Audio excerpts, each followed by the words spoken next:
मराठा आरक्षण के लिए अपनी आवाज बुलंद कर रहे मनोज जरांगे पाटिल ने खाने के बाद अब पानी भी त्याग दिया है। गत रोज सरकार ने एक सर्वदलीय बैठक बुलाई थी जिसमें मनोज जरांगे से भूख हड़ताल खत्म करने के लिए कहा गया था, लेकिन आरक्षण की बात न माने जाने से नाराज मनोज जरांगे ने पानी भी त्याग दिया है। मनोज जरांगे के इस ऐलान के बाद महाराष्ट्र की सियासत में हलचल काफी तेज हो गई है, क्योंकि उनके इस फैसले से मराठा आरक्षण को लेकर जारी आंदोलन और भी ज्यादा हिंसक हो सकता है तथा मराठा आरक्षण को लेकर चल रहे आंदोलन की आग और भी अधिक भड़क सकती है। वहीं मराठा आरक्षण को लेकर अब तक राज्य सरकार के स्तर पर कोई समाधानकारक रास्ता नहीं निकलने के चलते अब इसे केंद्र सरकार के स्तर पर हल करने का प्रयास किया जा रहा है, जिसके तहत केंद्रीय गृह मंत्री अमित शाह ने राज्य के उप मुख्यमंत्री देवेंद्र फडणवीस और भाजपा प्रदेशाध्यक्ष चंद्रशेखर बावनकुले को तत्काल दिल्ली बुलाया है। अनुमान है कि गृह मंत्री अमित शाह द्वारा राज्य के इन दोनों नेताओं से मराठा आरक्षण के मामले को समझते हुए इस बारे में कोई ठोस निर्णय लिया जाएगा। वहीं मराठा समाज को आरक्षण मिलने की मांग को लेकर जालना के अंतरवाली सराठी गांव में अनशन कर रहे मनोज जरांगे से गत रोज प्रहार जनशक्ति पार्टी के संस्थापक व विधायक बच्चू कडू ने भेंट की। साथ ही जरांगे के अनशन का समर्थन करने हेतु प्रहार पार्टी द्वारा सिंडिकेट राजा शहर में रक्तदान शिविर का आयोजन भी किया गया, जहां पर उपस्थित रहते हुए विधायक बच्चू कडू ने मराठा आरक्षण देने में टालमटोल कर रही सरकार पर जमकर भड़ास निकाली। साथ ही सरकार से जानना चाहा कि क्या मराठा समुदाय कोई पाकिस्तानी या अमेरिकी समुदाय है जिसकी जिम्मेदारी से सरकार अपना पल्ला झाड़ रही है। इसके साथ ही अंतरवाली सराठी गाँव में मनोज जरांगे से मुलाकात के दौरान विधायक बच्चू कडू ने उनसे अपना अनशन तोड़ने व फलों का जूस या पानी पीने का निवेदन भी किया। इसी बीच ये जानकारी सामने आई है कि मराठा आरक्षण की मांग को लेकर विगत 9 दिनों से जालना के अंतरवाली सराठी गांव में आमरण अनशन कर रहे मनोज जरांगे से मिलने हेतु विधायक बच्चू कडू के नेतृत्व में एक सरकारी प्रतिनिधिमंडल जालना जिले के दौरे पर जाने वाला है। इस प्रतिनिधिमंडल में विधायक बच्चू कडू सहित 2 सेवानिवृत्त न्यायाधीशों के साथ ही कुछ मंत्रियों का समावेश रहेगा। हालांकि जालना पहुंचने के बाद सबसे पहले विधायक बच्चू कडू व दोनों रिटायर्ड जज ही अंतरवाली सराठी गाँव पहुंचकर मनोज जरांगे से मुलाकात करेंगे। इस दौरान प्रतिनिधिमंडल में शामिल मंत्री जालना शहर में रुके रहेंगे और विधायक बच्चू कडू की ओर से संदेश मिलने के बाद ही अंतरवाली सराठी गांव के लिए रवाना होंगे। मराठा समाज को आरक्षण मिलने की मांग का पुरजोर समर्थन करते हुए आज अमरावती में मराठा समाज बंधुओं ने गत रोज पंचवटी चौक स्थित डॉक्टर पंजाबराव देशमुख की प्रतिमा के सामने एक दिवसीय अनशन किया था, जिसमें संकल्प बहुउद्देशीय संस्था के अध्यक्ष नितिन कदम व मराठा समाज के अन्य नागरिकों ने हिस्सा लेकर आंदोलनकारी मनोज जरांगे के समर्थन में एक दिन की भूख हड़ताल की। वहीं मराठा समाज को आरक्षण देने की मांग को लेकर मनोज जरांगे द्वारा जारी भूख हड़ताल का समर्थन करते हुए सकल मराठा समाज की जिला शाखा द्वारा आज दूसरे दिन भी जिलाधीश कार्यालय के सामने धरना आंदोलन व सांकेतिक उपोषण किया गया। साथ ही मुख्यमंत्री के नाम एक निवेदन जिलाधीश को सौंपा गया, जिसमें मराठाओं को कुंडवी प्रमाण पत्र देकर आरक्षण दिए जाने के प्रावधान में विदर्भ के मराठाओं का भी समावेश करने की मांग की गई।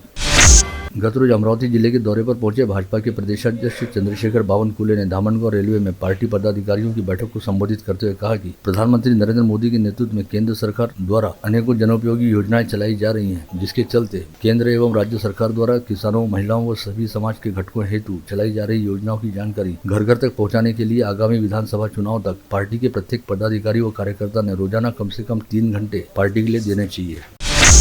राष्ट्रसंत तुकडोजी महाराज की 55वीं पुण्यतिथि के अवसर पर आज दोपहर ठीक 4:58 पर लाखों श्रद्धालुओं ने गुरुकुल मोजरी में उपस्थित रहकर राष्ट्रसंत की स्मृतियों का अभिवादन किया तथा राष्ट्रसंत तुकडोजी महाराज को श्रद्धा सुमन अर्पित किए। पुण्यतिथि महोत्सव में हिस्सा लेने हेतु देश विदेश से राष्ट्रसंत के अनुयायी पधारे थे और अमरावती नागपुर महामार्ग पर स्थित गुरुकुंज में उनकी समाधि के सामने लाखों लोगों का जमावड़ा दिखाई दिया। 2 मिनट की मौन श्रद्धांजलि कार्यक्रम के समय लाखों लोगों की उपस्थिति के बावजूद पूरा परिसर निशब्द हो गया था। मौन श्रद्धा सुमन के पश्चात गुरुदेव द्वारा लिखे गए भजन व ग्राम गीता के भजनों को प्रस्तुत किया गया। जिला तैलिक समिति के अध्यक्ष राजेश शिरभाते द्वारा आज यहाँ बुलाई गई पत्रकार परिषद में बताया गया कि जारी वर्ष के अंतिम दिन रविवार 31 दिसंबर को अमरावती जिला तैलिक समिति द्वारा संत ज्ञानेश्वर सांस्कृतिक भवन में तैलिक समाज के विवाह योग्य युवक युवतियों हेतु राज्य स्तरीय परिचय सम्मेलन का आयोजन किया जा रहा है, जिसमें महाराष्ट्र के विभिन्न जिलों से करीब 1000 विवाह योग्य युवक युवतियों द्वारा उपस्थित रहकर अपना परिचय दिया जाएगा। मेलघाट के जनजातीय लोगों को 200 यूनिट बिजली व 5 लीटर पानी मुफ्त देने और वहां ग्रामीण अस्पताल में स्थानीय लोगों को भर्ती करने के साथ ही विभिन्न मांगों को लेकर मेलघाट योद्धा का संघर्ष और आंदोलन जारी रहेगा। ऐसी जानकारी आज दोपहर यहां बुलाई गई पत्रवार्ता में मेलघाट योद्धा के कार्यकर्ताओं द्वारा रखी गई। साथ ही बताया गया कि मेलघाट योद्धा के कार्यकर्ता इन सभी मांगों को लेकर मेलघाट से मुंबई मंत्रालय तक पैदल पहुंचे थे और सरकार के सामने उन्होंने आदिवासियों के उत्थान हेतु 54 मांगे रखी हैं। अमरावती जिला परमिट रूम एसोसिएशन ने आज 2 नवंबर को जिले के सभी 400 बार व रेस्टोरेंट बंद रखते हुए जिलाधीश को अपने प्रतिष्ठानों की चाबियां सौंपने का प्रयास किया। बार एसोसिएशन द्वारा यह आंदोलन वैट टैक्स में की गई 2 गुना वृद्धि के विरोध में किया गया। हालांकि बार एसोसिएशन के पदाधिकारियों की जिलाधीश से मुलाकात नहीं हो पाई, तो बार संचालकों ने निवासी उप जिलाधीश से मुलाकात करते हुए उन्हें अपने प्रतिष्ठानों की चाबियां सौंपी। जिले की 1100 और राज्य की 70,000 से अधिक कृषि सेवा केंद्रों की दुकानों पर आज से 3 दिनों तक ताले लगे रहेंगे। कृषि सामग्री विक्रेताओं की 3 दिवसीय राज्यव्यापी हड़ताल आज से शुरू हो गई है। कृषि सामग्री विक्रेता संघ के अध्यक्ष मिलिंद इंगोले ने अमरावती में हड़ताल 100% सफल रहने का दावा किया है। राज्य कृषी कायदा रद्द झालाच पाहिजे। राज्य कृषी कायदा रद्द झालाच पाहिजे। कायदा वापस झालाच पाहिजे। कायदा वापस झालाच पाहिजे। कायदा वापस झालाच पाहिजे। प्रहार जनशक्ति पार्टी के छोटू महाराज वसु के नेतृत्व में जिला सामान्य अस्पताल के वार्ड क्रमांक 6 में जिला सामान्य अस्पताल के 6 वार्ड बॉय को 15 माह से कम किए जाने और उन्हें नियुक्ति नहीं देने के कारण ठिया आंदोलन किया गया। इस समय आंदोलनकारियों को जिला शल्य चिकित्सक दिलीप सौंदर्य ने टाका सा जवाब दिया कि अगर सरकार ने ही आदेश नहीं भेजा है तो वे इन वार्ड बॉय को नियुक्ति कैसे दे सकते। मनपा के अतिक्रमण विभाग ने आज यशोदानगर में अतिक्रमण हटाने की कार्रवाई की। इस कार्रवाई के दौरान यशोदानगर से मोतीनगर तथा राजेंद्र कॉलोनी क्षेत्र में सड़क के दोनों ओर से अतिक्रमण हटाते हुए 3 ट्रक सामग्री को जब्त किया गया। मनपा के दक्षिण जोन बडनेरा अंतर्गत चक्रधर नगर व नवाते नगर में कुल 35 आस्थापना व हॉकरों की जांच करते हुए प्लास्टिक जब्ती व दंडात्मक अभियान चलाया गया। इस कार्रवाई के दौरान 2 आस्थापना धारकों के पास प्रतिबंधित प्लास्टिक पाए जाने से उनसे 5-5 हजार रुपए का जुर्माना वसूल किया गया और 1 किलो प्रतिबंधित प्लास्टिक जब्त किया गया। बिनोडा परिसर में कचरे व गंदगी का साम्राज्य फैला होने का आरोप लगाते हुए भारत राष्ट्र समिति पार्टी द्वारा क्षेत्र के सफाई ठेकेदार पर कार्रवाई करने की मांग मनपा आयुक्त को सौंपे गए ज्ञापन में की गई। संगणक आईसीटी शिक्षक संघ की ओर से जिलाधीश व शिक्षा अधिकारी को सौंपे गए ज्ञापन में कहा गया कि राज्य में पुरस्कृत आईसीटी योजना अंतर्गत 8000 माध्यमिक शालाओं में विद्यार्थियों के लिए कंप्यूटर लैब स्थापित की गई है। इन सभी लैब में कंप्यूटर सिखाने के लिए शिक्षकों की नियुक्ति दोबारा की जाए। रिपब्लिकन सेना के संस्थापक और राष्ट्रीय अध्यक्ष आनंदराज अंबेडकर के मार्गदर्शन में शुरू की गई राज्यव्यापी संविधान बचाओ यात्रा का गुरुवार 2 नवंबर को सुबह 10 बजे इरविन चौक परिसर में आगमन हुआ। इस अवसर पर रिपाई कार्यकर्ताओं ने आनंदराज अंबेडकर का भव्य स्वागत किया। दरियापुर वासियों की ओर से लगातार मिल रही शिकायतों का निवारण करते हुए दरियापुर नगर परिषद ने सुअर पकड़ने की मुहिम तेज की, जिसके लिए एक निजी ठेकेदार नियुक्त किया गया है। ठेकेदार द्वारा मुहिम शुरू किए जाने पर पुलिस के हस्तक्षेप से समयावधि देकर सुअर गांव के बाहर छोड़ने को कहा गया, जिसकी वजह से ये कार्रवाई वहीं पर रोक दी गई। परंतु बुधवार को मुख्याधिकारी के आदेश पर एक बार फिर सुअर पकड़ने की मुहिम शुरू की गई। राजस्थानी हितकारक मंडल के अध्यक्ष व मंडल न्यूज के संपादक अनिल अग्रवाल के जन्मदिवस उपलक्ष्य में अनेकानेक कार्यक्रमों का आयोजन किया जा रहा है। इसी कड़ी में सावनपुरा के गुलशन स्पोर्टिंग क्लब द्वारा आज सुबह रक्तदान शिविर का भव्य आयोजन किया गया, जिसमें अनेकों युवाओं ने रक्तदान करते हुए संपादक अनिल अग्रवाल को जन्मदिवस की बधाई दी और उनकी दीर्घायु होने की कामना की। अमरावती जिला मराठी पत्रकार संघ के अध्यक्ष व मंडल न्यूज के संपादक अनिल अग्रवाल के जन्मदिवस अवसर पर कल शुक्रवार 3 नवंबर को विविध कार्यक्रमों का आयोजन किया गया है। सामाजिक कामों में हमेशा अग्रसर रहने वाले संपादक अनिल अग्रवाल के जन्मदिवस अवसर पर हितचिंतक व मित्र परिवार की ओर से कल पूरा दिन विविध उपक्रम चलाए जाने वाले हैं।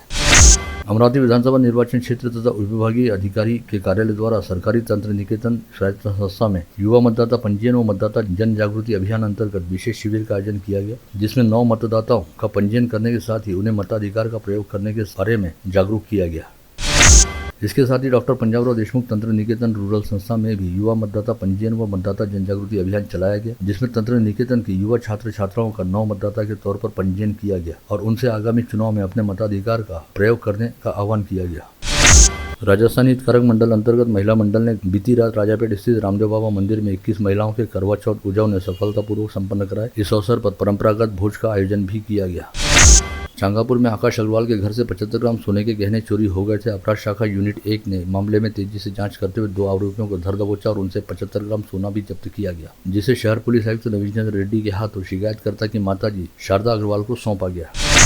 विगत 1 सप्ताह से शहर के मणिपुर लेआउट के बाद वीएमबी परिसर में घुसे तेंदुए को पकड़ने हेतु वन विभाग का दल थक प्रयास कर रहा है, परंतु वीएमबी परिसर 183 हेक्टेयर लंबा व घना रहने के चलते यह तेंदुआ अब तक वन विभाग के जाल में नहीं फंस पाया है। अब इस तेंदुए को पकड़ने के लिए वन विभाग के दल ने कमर कस ली है और जिस परिसर में यह तेंदुआ दिखाई दे रहा है उस ओर के मार्ग पर बैरिकेड लगाकर नागरिकों के प्रवेश पर प्रतिबंध लगा दिया गया है। अमरावती के साथ ही अब जुड़वा शहर परतवाड़ा में तेंदुआ रहने की चर्चा शुरू हो गई है। पता चला है कि समरसपुरा पुलिस स्टेशन में कार्यरत कर्मचारी अपने दुपहिया वाहन से रात 11 बजे के दौरान अचलपुर की तरफ जा रहे थे, तभी तेंदुए ने अचानक उनके वाहन के सामने कूद कर सड़क पार की। 2 दिन पूर्व अमरावती शहर पुलिस आयुक्तालय की क्राइम ब्रांच यूनिट क्रमांक 1 ने दिल्ली से अमरावती में आकर चोरी की वारदात को अंजाम देने वाले अंतर्राज्यीय गिरोह के 2 सदस्यों को दिल्ली के निकट नोएडा परिसर से पकड़कर अमरावती लाने में सफलता प्राप्त की थी, जिन्हें आज स्थानीय अदालत में पेश किया गया, जहां से अदालत ने उन्हें 6 नवंबर तक पुलिस कस्टडी रिमांड में रखने का आदेश जारी किया। वहीं शहर पुलिस आयुक्त नवीन चंद्र रेड्डी ने इस मामले की जाँच कर रहे जाँच अधिकारी के साथ आज विशेष तौर पर बैठक करते हुए दोनों चोरों से उनकी कारगुजारियों और उनके गिरोह के सदस्यों के बारे में विस्तृत जानकारी निकालने का निर्देश दिया। विगत 31 अक्टूबर की रात 10 बजे पुरानी दुश्मनी के चलते बलगांव पुलिस थाना क्षेत्र अंतर्गत सचिन गवई नामक युवक की धारदार हथियारों से सपासप वार करते हुए निर्ममतापूर्वक हत्या कर दी गई थी। इस मामले में बलगांव पुलिस ने 2 नाबालिगों सहित कुल 6 आरोपियों को गिरफ्तार किया। वहीं इस मामले में एक आरोपी अभी फरार है। पकड़े गए आरोपियों को आज स्थानीय अदालत में पेश किया गया, जहाँ से उन्हें 5 नवम्बर तक पुलिस कस्टडी रिमांड में रखने का आदेश जारी हुआ। धारनी के निकट मध्य प्रदेश की बॉर्डर पर खगनार थाना क्षेत्र के पांगरी फाटे पर 12 पिस्तौलों के साथ एक आरोपी 10 पिस्तौलों के साथ एक आरोपी पकड़ा गया, जिसकी निशानदेही पर पाचोरी में दारा सिंह सीखलीगर के घर से और 2 पिस्तौलें बरामद हुई। कारंजा तहसील अंतर्गत मसला गांव में वाशिम जिले की कारंजा तहसील अंतर्गत मसला गांव में शराब पीकर अक्सर ही पत्नी व बच्चों सहित अपने मां बाप के साथ गाली गलौज व मारपीट करते हुए घर में उत्पात मचाने वाले शरद सोनोने नामक शराबी बेटे की हरकतों से तंग आकर 70 वर्षीय बूढ़े बाप आकाराम सोनोने ने उसके सिर पर लोहे की रॉड मारकर उसे मौत के घाट उतार दिया। धनज पुलिस ने बेटे की हत्या के आरोप में आकाराम सोनोने को गिरफ्तार किया है। बुल्ढाना जिले के लुनार पुलिस थाना क्षेत्र अंतर्गत पलसखेड़ गांव में विवाहिता के साथ चल रहे अनैतिक संबंधों में बाधा बन रहे विवाहिता के पति राजाराम जायभाई की प्रेमी युवक द्वारा गला घोटकर हत्या कर दिए जाने की घटना विगत दिनों उजागर हुई थी। इस मामले में मृतक के पिता द्वारा दी गई शिकायत के आधार पर कार्रवाई करते हुए लुनार पुलिस ने संदेहित आरोपी को हिरासत में लिया है, जिसने अपना अपराध कबूल कर लिया है। यवतमाल में रहने वाले देवीदास सहारे की पत्नी विगत 5 माह से अपने मायके में रह रही थी। ऐसे में देवीदास सहारे विगत मंगलवार को पत्नी के नांदगांव खंडेश्वर स्थित मायके पहुंचा और उसने पत्नी से तलाक मांगा, तो पत्नी के 3 रिश्तेदारों ने उस पर कुल्हाड़ी से जानलेवा हमला किया, जिसमें देवदास सहारे बुरी तरह घायल हो गया। बडनेरा थाना क्षेत्र के 5 बंगला परिसर में रहने वाली एक महिला के मकान में अज्ञात चोर ने ताला तोड़कर सोने चांदी के आभूषण सहित 44,500 रुपए के माल पर हाथ साफ कर दिया। संकष्टी चतुर्थी उपलक्ष्य में हिंगोली गणपति दर्शन हेतु पैदल जा रहे भक्तों को बालापुर वारंगा मार्ग के दाती मोड़ पर एक तेज रफ्तार ट्रैक्टर ने कुचल डाला। यह हादसा मंगलवार की रात हुआ, जिस हादसे में 2 श्रद्धालुओं की मौके पर ही मौत हो गई, वहीं 3 अन्य गंभीर रूप से घायल हो गए। मोर्शी तहसील के गाड़गे बाबा नगर झोपड़पट्टी में नरसिंह बावरी नामक 35 वर्षीय व्यक्ति ने मामूली से विवाद के चलते शराब के नशे में धुत होकर अपनी मां के सीने में सलाख घोंपकर उसकी निर्ममता से हत्या कर दी। हत्या की यह वारदात बुधवार की रात 9 बजे घटित हुई। पुलिस ने नरसिंह बावरी नामक आरोपी को गिरफ्तार कर लिया है। आप देख रहे थे मंडल न्यूज बुलेटिन। हमारे चैनल को लाइक करें, शेयर करें और हाँ, सब्सक्राइब करना ना भूलें। कल होगी आपसे फिर मुलाकात, तब तक के लिए धन्यवाद।